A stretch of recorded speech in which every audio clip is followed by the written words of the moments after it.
사순절은 40일을 의미합니다. 육순, 사순, 40일 동안 뭘 하는 거냐고 하면 부활절 전까지 40일 동안 하나님께서 예수님을 이 땅에 왜 보내셨을까? 하나님께서 예수님을 이 땅에 보내신 목적이 뭘까? 그걸 탐구하고 그걸 깊이 되새기는 기간이 이 사순절입니다. 하나님께서 예수님을 이 땅에 왜 보내셨을까? 보내신 목적이 뭐냐는 거지요. 자, 여러분 답을 알지요? 자, 하나님께서 예수님을 이 땅에 보내신 목적이 뭘까요? 정말 모르시나요? 아시면서도. 자, 하나님께서 예수님을 이 땅에 보내신 목적 아주 단순합니다. 그래서 교회 학교부터 아주 철저히 가르칩니다. 요한복음 3장 16절을 외워보십시다. 시작. 하나님이 세상을 이처럼 사랑하사 독생자를 주셨으니 이는 그를 믿는 자마다 멸망치 않고 영생을 얻게 하려 합니다. 그것이 하나님께서 예수님을 이 세상에 보내신 목적입니다. 하나님께서 이 세상을 사랑하사 우리가 멸망하지 않고 예수 그리스도를 통해서 구원 얻고 영생 얻게 하기 위해서 예수님을 이 땅에 보내셨습니다. 그래서 예수님께서 그걸 아셨기 때문에 요한복음에 내가 온 것은 양으로 생명을 얻게 하고 더 풍성하게 하려 함이라. 심지어는 내가 온 것은 섬김을 받으려 온 것이 아니라, 왕으로 왔지만 섬김을 받으려 한 것이 아니라 도리어 섬기려 하고 자기 목숨을 많은 사람의 대성물로 주어서라도 영원한 생명을 주시고 풍성케 하기 위해서 이 땅에 왔다. 하나님께서 세상을 창조하셔 사람을 창조하시고 나서는 보시기에 심히 좋았더라. 그리고 그들에게 복을 주시며 생육하고 번성하라. 보시기에 좋았더라. 아담과 이브가 알콩달콩 에덴 동산 살아가는 모습 보면서 보시기에 심히 좋고 복을 주시면서 생육하고 번성하라. 이것이 아담과 이브뿐만 아니라 오늘 이 땅을 살아가는 그리스도인에게 주시는 하나님의 마음입니다. 이 마음 따라 여러분은 마음껏 생육하고 번성하며 하나님이 기쁘신 삶을 살아낼 수 있는 복된 성도들 되기를 소원합니다. 문제는 왜 죄의 값은 사망인데 인간이 죄를 지었기 때문에 그 은혜를, 그 복을 누리지 못하고 살아가기 때문에 믿는 사람, 예수 믿는 사람의 복이 가장 큰 복이 뭐냐? 예수 믿는 사람의 가장 큰 복은, 은혜 중에 은혜는 그래서 죄의 값은 사망인데 그 죄를 용서받는, 속죄함을 받는, 속죄함, 우리 죄를 용서받는 것이, 속죄함 받고 하나님 앞에 의로운 자로 살아가는 것이 가장 큰 복이며 은혜입니다. 그래서 하나님께서는 백성들이 회개할 때 죄를 7번씩 7번까지 용서하시고 죄를 기억도 안 하시고 흰눈보다 더 희게 여러분의 죄를 용서해 주실 줄 믿습니다. 그런데 중요한 것 한 가지가 있습니다. 하나님 앞에 그렇게 회개하고 죄를 용서받는다고 해도 다윗의 경우를 보면 고의적인 죄는, 의도적인 죄는 회개할 때 용서는 하시되 그 대가를 반드시 치르게 하십니다. 아무리 다윗이 아름답게 살았을지라도 그가 범죄했을 때 하나님께서 그 회개하는 것을 보시고 죄는 용서하시지만 그 죄에 대한 대가는 더 무섭도록 다윗에게 갚아주십니다. 이걸 기억하셔야 합니다. 그 이유는 고의적으로 죄를 지었기 때문입니다. 알면서도 고의적으로 죄를 지었기 때문에 그 대가를 충분하게 치르게 하셔서 그 다음에 그런 일을 더 이상 하지 않도록 하시는 것입니다. 그래서 우리 이 땅을 살아갈 때 고의적인 죄는 짓지 않아야 인생이 평안합니다. 그래서 속죄제가 있고 속건제가 있다고 그랬죠. 속건제는 하나님 앞에 지은 죄가 아니라 다른 사람에게 죄를 지었을 때, 다른 사람에게 손해를 끼쳤을 때 하나님에게도 속죄해야 되지만 내가 손해를 끼친 사람에게 반드시 가서 갚아야 한다는 것입니다. 손해를 끼친 것보다 얼마를 더해서? 5분의 1, 20%를 더해서 가서 갚아야 합니다. 미안하다고 그러고 손해 끼친 것에 5분의 1을 더해서 갖다 갚아야 합니다. 한 푼이라도 갚지 않으면 나오지 못한다고 말씀하신 것처럼 갚아야 합니다. 왜 5분의 1을 더해서 갚냐? 그 이유는 상처까지도 치유해야 된다는 거지요. 그리고 더 이상 내가 책임적 존재로 더 이상 죄짓지 않고 남에게 손에 끼치지 않고 살아가야 할 만큼 책임적 존재라고 하는 것을 가르쳐 주시는 것입니다. 그래서 진정한 속죄는 지난주에 영화 얘기했죠. 무슨 영화죠? 밀양이라고 하는 영화에서 이창덕 감독이 보여주려고 하는 것은 진정한 그리스도의 속죄란 하나님과 관계가 회복되고 하나님 앞에 죄를 용서받는 것이기도 하지만 동시에 내가 다른 사람에게 손해를 끼쳤을 때도 그 다른 사람의 손해를 충분히 보상해주고 다른 사람과도 온전한 관계가 회복이 이루어지는 것이 진정한 속죄라는 것입니다. 우리가 죄를 짓고 나서 하나님 잘못했어요 라고 말로만 하는 것이 아니라 이웃에게 대해서 범죄했을 때는 그 마음의 상처까지도 아울러서 치유할 수 있고 올바른 관계가 회복되어서 정말 책임적 존재로 이웃과 관계성 속에서 화목하게 살아가야만 진정한 회개가 이루어진 거예요. 그런 삶을 살아가는 그리스도인을 향해서 세상 사람들이 야 멋지다, 그리스도인은 다르구나, 말만 하는 것이 아니구나, 그래서 하나님과의 관계를 의롭게 하고 사람과의 관계에 화목한 좋은 관계를 살아가는 그리스도인들을 세상 사람들이 보고 칭찬하고 존중하고 따라가려고 하는 거예요. 그래서 전도도 되어지고, 그래서 교회가 더 화평해지고 세상의 빛과 소금이 되어지는 것입니다. 저와 여러분은 이런 삶을 더 앞으로 살아낼 수 있게 되기를 소원합니다. 물론 우리가 이 땅을 살아가면서 우리 삶도 참 힘들어요. 때로는 하루하루 살아가기도 힘들지만, 그러나 삶이 어렵다고 해서 하나님과의 관계의 죄와 인간관계의 죄를 그냥 안고 살아가는 건 하나님의 심판이기 때문에, 또 다른 사람과 화목하지 못하고 살아가는 것은 지옥이기 때문에 조금씩 더 노력해서 우리 삶을 살아내지만 좀 더 하나님 앞에 거룩하고 다른 사람과 화평하면서 이 땅을 구원의 통로로 세상의 빛으로 아름답게 살아내는 저와 여러분이 되기를 소원합니다. 그래서 우리 신앙이 성장하고 성숙해지는 것입니다. 이렇게 좋은 속건제를 통해서 더 좋은 제사 하나를 우리에게 말씀하시는데, 그것이 오늘 속죄제가 아니라 화목제입니다. 그리스도인에게 가장 복된 제사가 화목제입니다. 기독교를 별명을 잔치하는 종교라고 하는데요.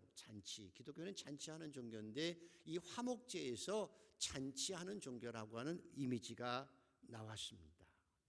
화목제의 원래 이름은 슐라밈.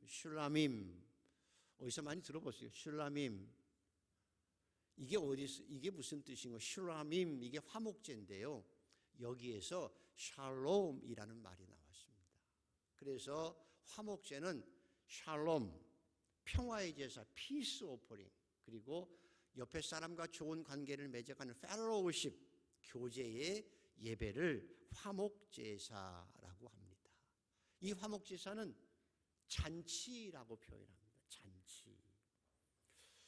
화목제사가 뭐라고요? 잔치라니까요. 잔치. 교회에서 이루어지는 잔치입니다. 그래서 생각해 보십시오. 옛날에 잔치 벌렸네. 무슨 잔치? 잔치는 언제 하지요? 잔치는 좋을 때 하는 거예요. 잔치는 언제? 감사할 일이 많을 때 하는 거예요. 손주가 태어나서 감사하지요? 이거 화목제라는 거예요. 결혼식, 그 동네방네 사람 다 모아서 지나가는 나그네도 함께 잔치에 참여하는 것. 좋은 일이 있을 때, 특별한 일이 있을 때, 여러분이 아들들이 혹시 노벨상 탔을 때, 사장이 되었을 때, 이 감사하지요? 그럴 때 화목제물을 드리게 되어지는 것입니다. 내가 하나님 앞에 화목제물을 드릴 때 잔치가 이루어지는 것입니다. 그래서 화목제의 특징은 일반 속죄제와 속건제는 딱 정해져 있습니다. 제사하는 법칙이 수송아지 한 마리, 양 한 마리, 수염소 2개, 그리고 언제 어떻게 딱 정해져 있습니다. 심지어는 수컷만 드리게 되어 있기도 합니다. 왜 수컷만 제사로 드릴까요? 하나님께 혹시 아시는 분? 수컷. 왜 암컷은 안 드리고 수컷만 드리냐? 그 이유는요, 수컷이 힘이 있잖아요.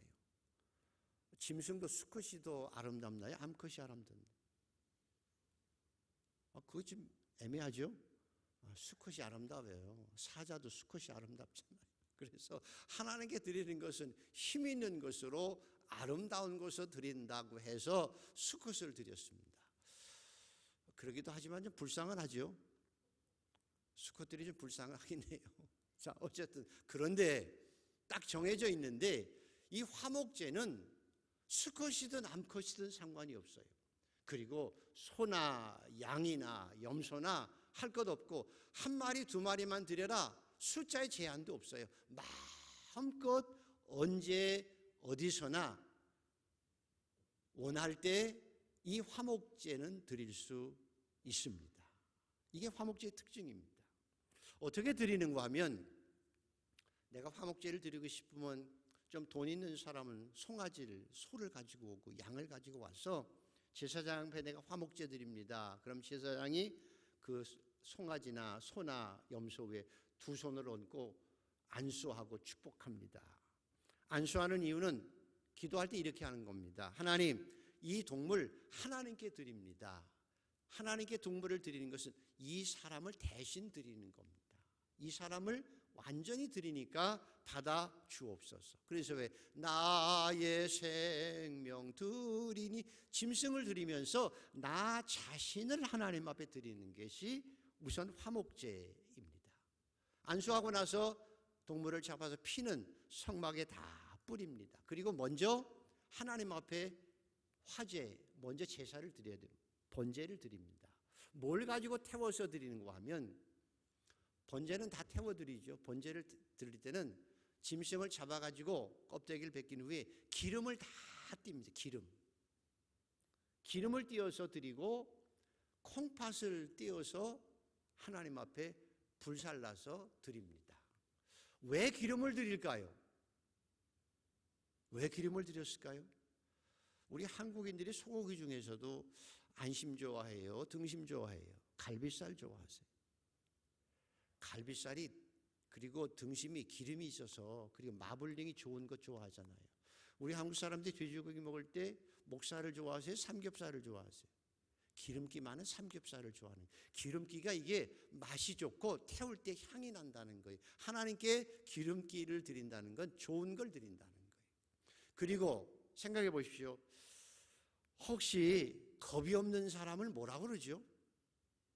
저 사람 겁 없네. 그러면 그 표현을 뭐라고 하는가 하면 간이 부었네. 그래서 간이 부었네.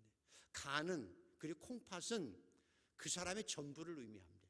내부에 있는 전부를 의미해요. 그래서 하나님 앞에 먼저 기름을 띠고 콩팥과 간에 덮인 기름을 다 띄어서 먼저 하나님 앞에 향기로운 제사를 먼저 드립니다. 그걸 하나님이 기뻐하세요.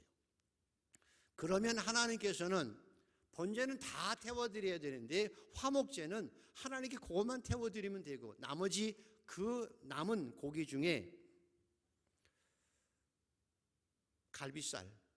갈비살은 아론과 그 후손들에게 줘요. 갈비살은.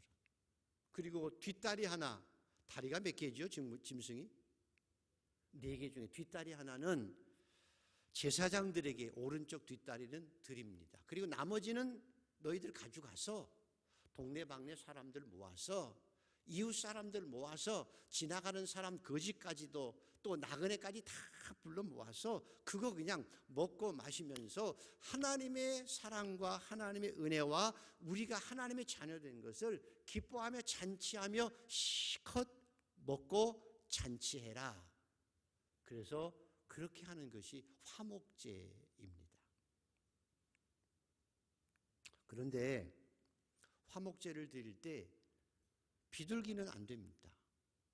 그 속죄제 드릴 때는 가난한 사람들은 소 잡을 수 없고 양 잡을 수 없으니까 비둘기도 잡아서 속죄제로 드리는데 이 화목제는 비둘기는 안 됩니다. 왜 안 될까요? 비둘기 한 마리 잡아봐야 먹을 게 없잖아요. 그거 가지고 어떻게 잔치하겠어요? 그래, 비둘기는 안 된다. 소나 양이나 염소를 잡아서 결국 화목제를 드려서 하나님께도 드리고 제사장에게도 주고 레위인들에게도 주고 너희들은 실컷 나누어서 먹으면서 잔치해라. 그래서 하나님의 잔치상을 화목제라고 합니다. 성경에 보면 한나가 화목제를 드립니다. 언제? 자식이 없어서 막 울고불고 하다가 성전에 가서 하나님 자식 한 사람 한 명 주면 내가 이 아들 내 것으로 삼지 않고 하나님의 종으로 삼게 하고 서원하고 기도하죠. 서원하고 기도했는데 하나님께서 응답하셔서 사무엘도 주시고 자녀 몇 더 주셨잖아요. 덤으로. 그러니까 젖을 뗀 후에 사무엘 데리고 성전에 올라가 가지고 화목제를 드립니다. 그때 화목제 드리러 갈 때 소를 몇 마리 데리고 갈까요? 한나가요. 그래도 통이 커요. 소 몇 마리 가져가는지 아세요? 3마리 가죠. 3마리. 소 3마리, 밀가루 큰 한 포대, 포도주 한 통 거하게 가져가서 화목제 드리고 제사장들과 주변에 있는 사람들과 아주 멋지게 잔치하면서 하나님께서 내 기도를, 내 소원을 들으셨다는 것을 동네반에 선포하며 하나님 앞에 감사하고 이게 잔치하는 화목제를 한나가 드린 거예요.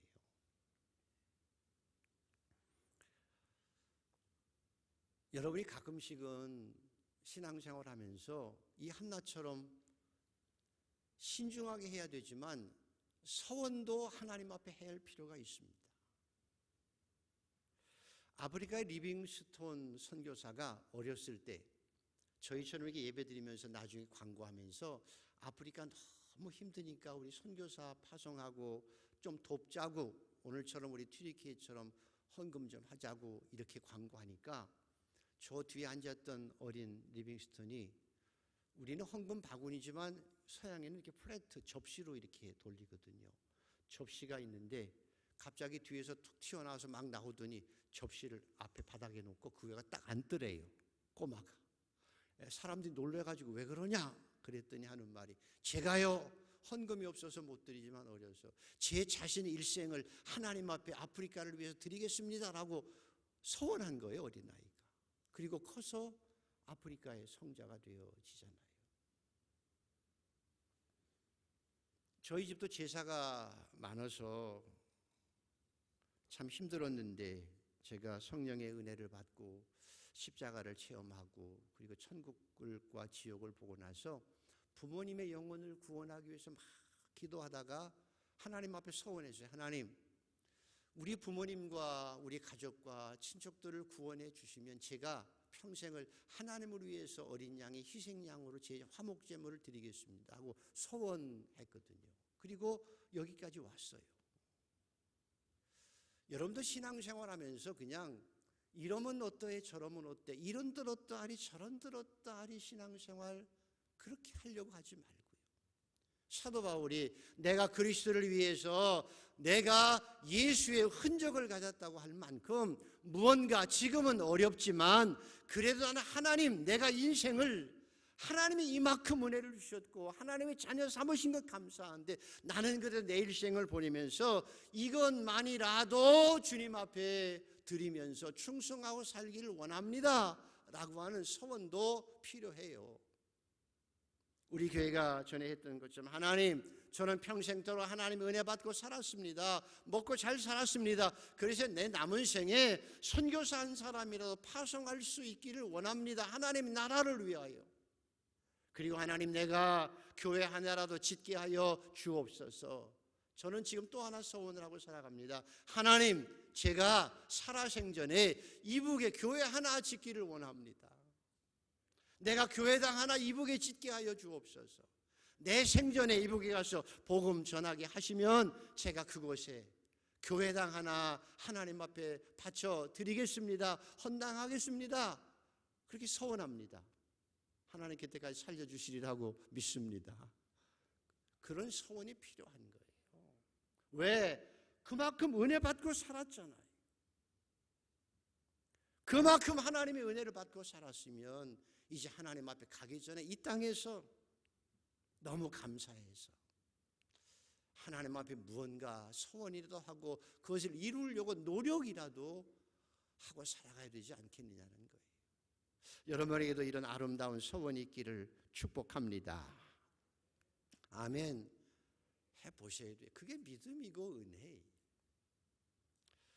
그래서 화목제는 잔치예요. 왜? 하나님께 나 자신을 드리니 하나님의 자녀된 것이 얼마나 감사해요. 또 다른 사람과 함께 먹고 마시며 잔치하는 게 얼마나 큰 행복이에요. 천국이지요. 그래서 하나님과의 관계가 회복되고 내가 또 다른 사람과 화목하게 살아가는 잔치에서 먹고 마시는 이것이 화목제, 그래서 펠로우십 피스 오퍼링이라고 하는 거예요. 여러분에게 화목제가 많아지기를 축복합니다. 크게 아멘. 여러분에게 화목제가 많아지기를 축복합니다. 하나님, 제가 하나님 앞에 화목제를 드리는 일이 많아지게 하여 주시옵소서. 아멘. 하나님께서 주셔요. 그렇게 하고 살아야 돼요. 양조동 박사라고 하는 분을 우리 어르신들은 잘 아실 거예요. 그죠? 한국의 최고 국보급 천재. 젊은 사람들은 잘 모르요. 양주동. 이름이 좀 그렇죠? 양조장같이 생기기도 하지만 최고 천재, 우리 국어대사전을 편집하고 완성한 분이시죠. 그분이 에세이를 많이 쓰신 그 에세이 가운데 젊었을 때 기억나는 거 하나 있습니다. 젊었을 때 들었던 기억이 있습니다. 양주동 박사가 젊은이들한테 여러분, 남녀가 데이트하다가 헤어지는 것이 아니라 결혼에 성공할 수 있기 위한 비결이 있다고 말해요. 결혼에 성공할 수 있는 비결. 데이트하다가 결혼할 수 있는 비결. 지휘자님, 그렇죠? 데이트하다가 결혼에 성공할 수 있는 비결. 젊은이. 비결이 뭘까라고요? 데이트하다가 결혼을 빨리 성공할 수 있는 비결. 그분이 뭐라고 그러는가 하면 데이트하다가 짜장면 집에 많이 가라고.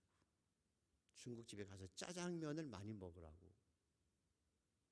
옛날에 요즘 짜장면집 오면 잘라드릴까요? 잘라주더라고요. 근데 옛날엔 잘라주지 않았잖아요. 면도 굵고 딱딱하고. 그러면 짜장면 먹을 때 어떻게 먹어요? 조심스럽게 하나 꺼내가지고 호로록 그렇게 먹나요? 그냥 먹지요, 이렇게. 그러면 여자들이 같이 밥 먹으면서 데이트하는 남자하고 짜장면 먹을 때 루즈도 없어지고 여기도 튀어가지고 뭐 이렇게 하고 그러면 아, 이거 묻었네 하고 이게 닦아주기도 하고. 그래서 서로 이상한 모습을 보면서 친근해질 수 있다는 거예요. 서로 허물을 알 수 있게 되고 그래서 빨리 친해질 수 있어서 빨리 결혼이 되어진다고 그분이 얘기해요. 원초적인 것이지만 사람에게 먹는 것이 매우 중요합니다. 그래서 우리는 가족을 뭐라고 그러죠? 식구라고 해요. 식구가 뭐예요? 밥식자에다가 입구자네. 밥을 같이 먹는 게 식구예요. 우리 식구예요. 밥 같이 먹는 거예요. 오늘 현대의 한국의 위기는, 한국 가정의 위기는 밥을 같이 먹는 일이 없다는 거예요. 남편은 아침 일찍 가고 회사 가서 밥 먹고, 남자도 그렇고 여자도 그렇고 애들도 학원 갔다가 와서 밥 먹는 밥상 공동체가 깨어진 것이 한국 가정의 위기다, 그 말이. 한솥밥을 먹는 것이 얼마나 소중하냐는 거예요. 그래서 유대인들은 사람을 자기 가정에 초대하는 것은 그 사람을 식구로 받아들인다는 거예요. 그래서 유대인들은 밥을 먹으면서 아주 끈끈한 친교를 가지게 되어지지요. 그래서 우리가 사회생활하면서도 그러죠. 여봐, 전화해서 밥 한 끼 먹자. 누구에게 그렇게 전화해요? 모르는 사람한테 안 하잖아요. 친한 사람은 야, 밥 한 끼 먹자. 그리고 친한 사이이기 때문에 그렇고, 또 하나는 관계가 좀 소원할 때 야, 밥이나 한번 먹으면서 화해하자, 뭐 그런 뜻이잖아요. 그래서 밥 먹는 게 매우 소중하다는 거예요. 그래서 성경에 성령이 충만한 초대교회, 성경이 이렇게 묘사가 되어 있습니다. 성령이 충만한 초대교회는 날마다 마음을 같이하여 성전에 모이기를 힘쓰고 집에서 떡을 떼며 기쁨과 순전한 마음으로 음식을 먹고, 이게 성령 충만한 교회 모습이었습니다. 그래서 실제적으로 어떤지 모르지만 재미있는 이야기가 있습니다. 어떤 분이 천국에 갔는데, 천국 가니까 밥상이 크게 차려져 있고 성도들이 쫙 둘러서서 밥을 먹는데, 놀라운 것은 밥 먹을 때 젓가락이 자기 손보다 길다는 거예요. 근데 그분들이 같이 자기 젓가락이 손보다 긴데도 밥을 잘 먹고 음식 먹고 서로 하하호호 하고 지내더라는 거예요. 그게 천국이라는 거죠. 나보다 손보다 긴 젓가락을 가지고 맛있는 걸 딱 접어가지고 장로님 드시지요 하고 갖다 주니까 아이고 고맙습니다 하고 먹고, 장로님은 또 맛있는 거 뭐 드시겠어요? 집사님 쭈꾸미 좀 드세요 하고 갖다 주고, 그래서 서로 먹여주면서 하하호호하고 잔치하는 모습이 천국이고, 의미 있죠? 반대로 지옥에 가니까 똑같은 장면인데 음식도 똑같고 똑같이 젓가락도 가졌는데 내가 맛있는 거 먹으려고 그래 하고, 근데 그 사람 왜 너만 먹어 하고 서로 젓가락 가지고 싸우고, 음식은 다 땅바닥에 떨어지고 서로 못 먹고, 그래서 그것이 지옥이라고 얘기하는 것, 의미가 있는 거예요. 그래서 오늘 또 여러분 식당에 내려가서 식사할 때 맛있게 드시고요, 웃으면서 하하호호하면서 잔치하면서 마치 잔치처럼 먹는 것이 교회의 축복입니다. 좀 짜면 물 타서 먹으면 되고요, 싱거우면 소금 타서 먹으면 되고, 매우면 좀 땀 흘리고 먹으면 되고요. 그리고 그냥 서로 행복하게 먹는 것이 천국입니다. 인상 쓰고 먹으면 체하는 거죠. 한 아들이 군대를 갔는데 몇 개월 동안 갔다가 휴가를 왔는데요, 아버지가 갑자기 얼굴에 주름살이 가득해요. 그래서 아들이 걱정이 돼서 아버지, 아니 몇 개월 동안 왜 이렇게 주름살이 얼굴에 많이 잡혔어요? 그랬더니 아버지가 너 가고 나서 건강 좋다고 해서 내가 차를 많이 마셨다. 그랬더니 얼굴에 주름살이 많아졌다고. 아니 무슨 차를 마셨는데요? 그러니까 무슨 차라고 그러죠? 구기자 차를 많이 마셨다고 그러더라고요. 구기자. 그래서 아유 그럼 안 되는데요 하고 밖에 나가서 아들이 큰 거 하나 사왔대요. 그래서 아버지한테 드렸는데 뭘 사왔을까요? 피자. 그래서 재미있는 얘기지만, 그래서 교회에 오면 여러분의 얼굴이 피자 먹은 사람처럼 되어야 되는 거거든요. 밥 먹으면서 인상 쓰지 마시고 나쁜 얘기 하지 마시고, 뭘 나쁜 얘기하고 뭘 잔소리 하겠습니까? 그저 하나님이 주신 것 감사하고 서로 웃으면서 잔치하면서 얼굴 피고 살아가는 천국 백성들이 더욱 되기를 축복합니다. 그래야 여러분에게 복이에요. 그게 내게 유익하다니까요. 그 유명한 책, 우리 대학교 때 읽었던 마틴 부버의 너와 나, 이히 운투 두라고 하는 책이 있습니다. 너와 나, 이게 정상적인 인간관계는 너와 나의 관계여야 되는데 너와 내가 아니라 너와 잇, 그것이 되어지면 이게 인생의 비극이라는 거지요. 결혼할 때 상대방이 인격적인 걸 사랑해서 해야 되는데 돈 보고 했다고 가정해 보십시오. 다이아몬드 보고 했다고 하십시오. 그러면 그것이 되어지면 그 생활이 행복하지 않다는 거죠.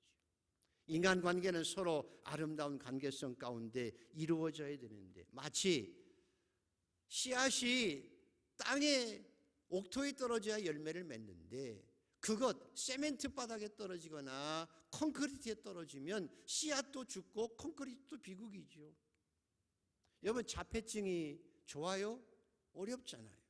여러분 아무리 돈을 많이 가지고 건강해도 무인도에서 혼자 살면 무슨 의미가 있습니까?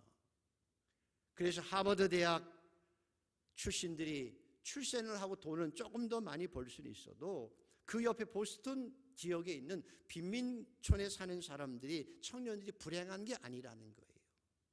누가 불행하냐? 관계가 깨어진 사람이 불행하고 친구가 없는 사람이 불행하고 이웃과 올바른 관계를 맺지 못하고 살아가는 것이 불행이라는 거죠. 나와 너, 그래서 나를 통해서 네가 행복하고 너를 통해서 내가 행복하고 당신을 통해서 내가 성장하고 성숙하고 행복한 인간관계를 맺어가는 것이 이게 인생의 가장 큰 복이고 축복입니다.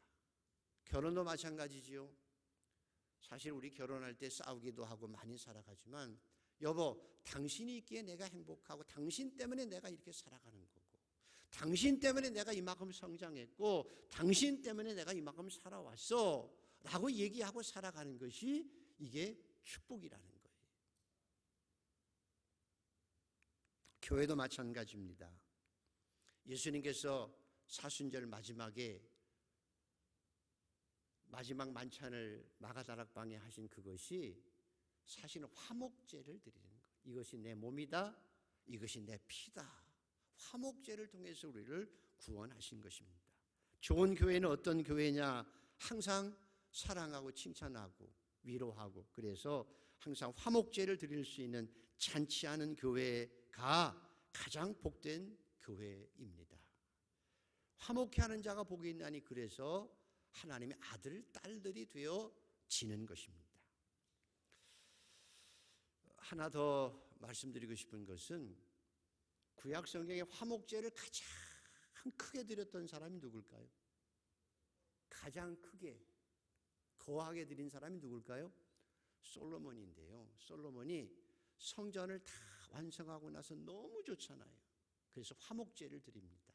성전 완성하고 나서 감사하다고 화목제를 드리면서 얼마만큼 드렸는가 하면 화목제물을 소를 12,000마리, 22,000마리, 양은 12만 마리를 해서 화목제를 드렸는데 그만큼은 얼마만큼 한 정도가 하면 우리 5천만 민족이 우리 한국 사람들이 한 일주일에서 4일에서 5일을 실컷 먹을 수 있는 고기예요. 솔로몬이 그만큼 하나님 앞에 거하게 화목제를 드렸다는 것입니다. 보십시오. 소나 양을 화목제를 드리는 거 쉽지 않습니다. 그만큼 여유가 있어야 된다는 것이죠. 그래서 우리 젊은 사람들은 이렇게 기도하십시오. 하나님, 제가 화목제를 날마다 거하게 하나님 앞에 교회에서 드릴 수 있는 사람이 되게 하여 주옵소서. 기도해야 합니다. 이번에도 부활절이 돌아오면 식당에서 물론 짜장면 안 하겠지만 제가 한번 하라고 그랬습니다. 짜장면. 그런데 부활절이 되면 하나님, 내가 이제까지 은혜 감사해서 올해 시작해서 내년 부활절에 내가 이곳에 있을 수 안 할지도 모르잖아요. 그럼 내가 거하게 교회를 위해서 부패를 멋지게 불러서 교인들에게 한번 화목제사를 하나님 앞에 드려오겠습니다.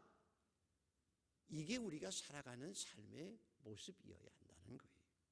젊은 사람들은 돈이 귀하기 때문에 열심히 저축도 하십시오. 그러나 나이가 들면 이제는 하나님 앞에 날마다